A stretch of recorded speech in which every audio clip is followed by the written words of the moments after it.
of Worship, your source for commentary and discussion on worship, theology, and culture. I'm your host, Dr. Jonathan Michael Jones.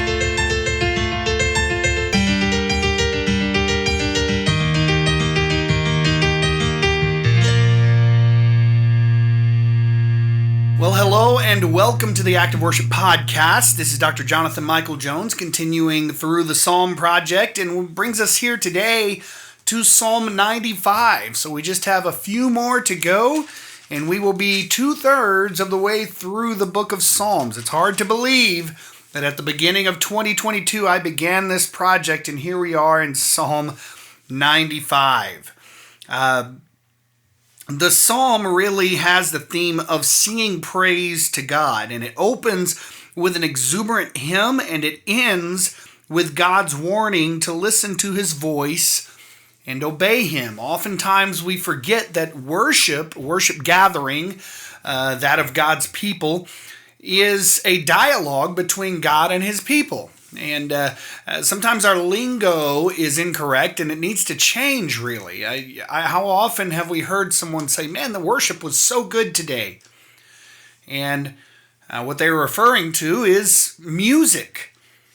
And that is why, worship, first of all, is more than just music. It is all-encompassing of every aspect, not only of life, but corporately of everything that happens in a worship gathering. That includes the sermon, certainly the Lord's table, prayer, anything that occurs as part of that dialogue. And I believe worship leaders should strive to plan worship gatherings as a single and unified dialogue.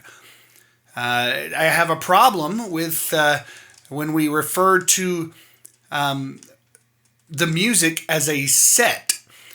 And I get the idea. It's not heretical. It's not wrong that we sing maybe a set of songs, and I get that. But perhaps we need to think of it in a different way. Worship is not just a set of music, musical songs that people sing, and then worship is over and we hear the sermon. No, that is just a small part of worship, and realistically, everything should be connected. There should be an obvious theme, perhaps, throughout the service.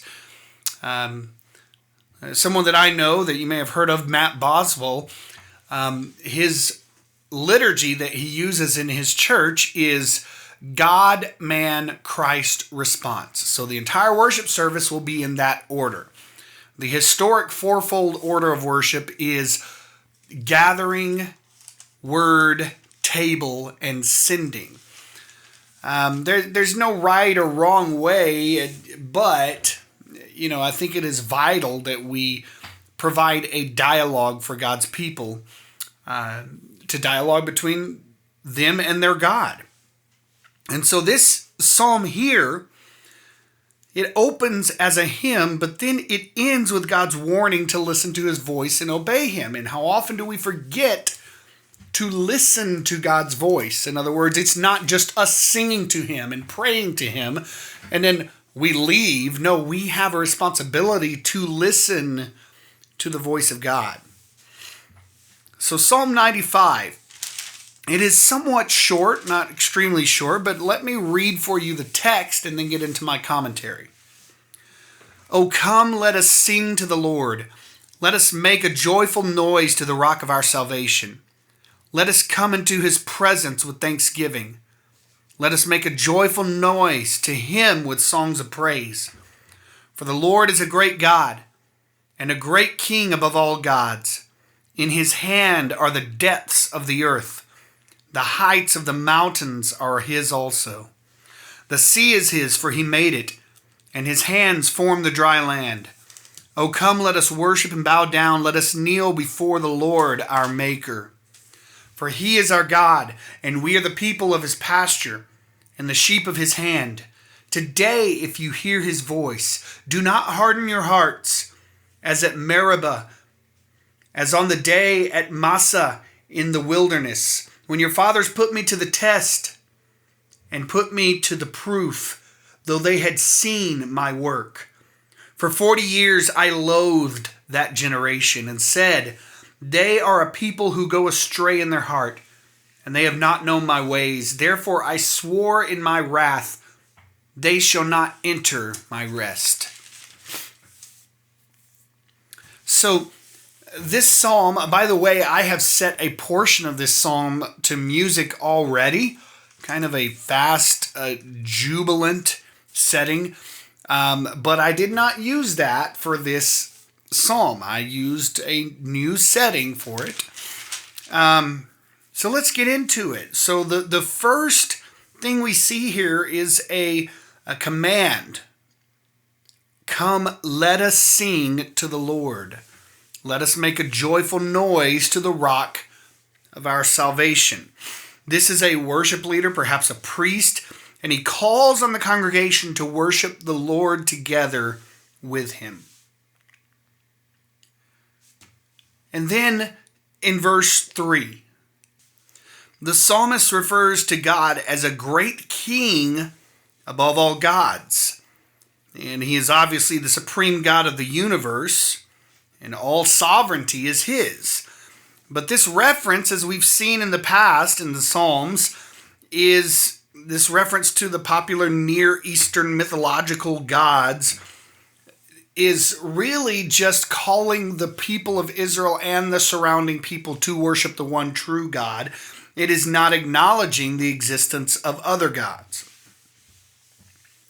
Verse 5, the sea is his, for he made it, and his hands formed the dry land.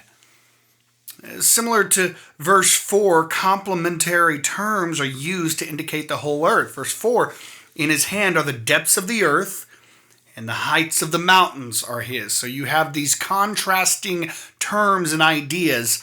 In other words, everything belongs to God. Verse 6, come, let us worship and bow down. Let us kneel before the Lord, our Maker. We worship our Creator. This is different from other gods, perhaps in the surrounding nations of Israel, because the people made those gods. Our God has made us. Verse 7, he is our God. And then it says at the end of verse 7, today, if you hear his voice. And it goes on to this warning from God. So what does it mean when it says today? This was written thousands of years ago. So is this not applicable to today? No, this is an ever-present term. In other words, it is perpetual. If you hear the voice of the Lord, do not harden your hearts. And then he gives some references, as at Meribah, as on the day at Massah in the wilderness. Meribah and Massah, these are place names that may be translated quarreling and testing. And they really sum up Israel's attitude toward God during the 40 years of wandering in the wilderness. You can read about that in Exodus 17 and Numbers 20. Verse 11. And God has given this warning, and he says, therefore I swore in my wrath, they shall not enter my rest. In other words, those who rebelled against the Lord in the wilderness never entered the promised land. Hebrews 3:7 through 4:7 cites this passage and applies it to the Christian life. Professing Christians must heed God's word, or they will not enter into God's eternal rest. This psalm was set in a slower melodic setting, kind of a feeling of two. Come, let us sing unto the. So you get this bum ba ba bum ba ba bum ba ba ba. This is sort of two feeling, 2 beats per measure. And so it really is a song that could be used as a call to worship, and it is calling God's people together to worship. Perhaps a single worship leader is inviting the people of God to join him in this pursuit of worship, and worshiping the risen King and worshiping the one true God. So here is Psalm 95 set to music. Thank you for joining me today on the Active Worship Podcast. This is Dr. Jonathan Michael Jones.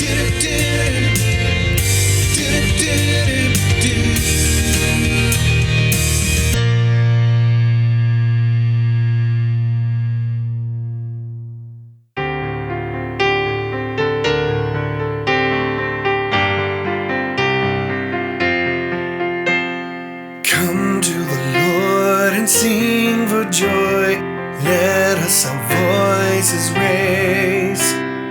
In joyful shouts let us the rock of our salvation praise. Into his presence let us come with praise and thankful voice. Let us then sing to him with psalms, with shouts let us rejoice. The Lord's a mighty God and King, above all gods he is. The depths of earth are in his hand, the mountain peaks are his. To him the spacious sea belongs, made by his own command, and by the working of his hands he formed the earth's dry land. Oh, come and let us worship him, let us with one accord in presence of our Maker kneel and bow before the Lord.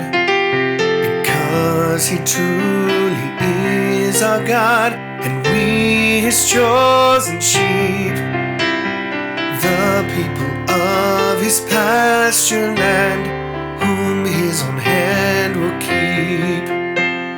Today if you will hear his voice, then harden not your heart.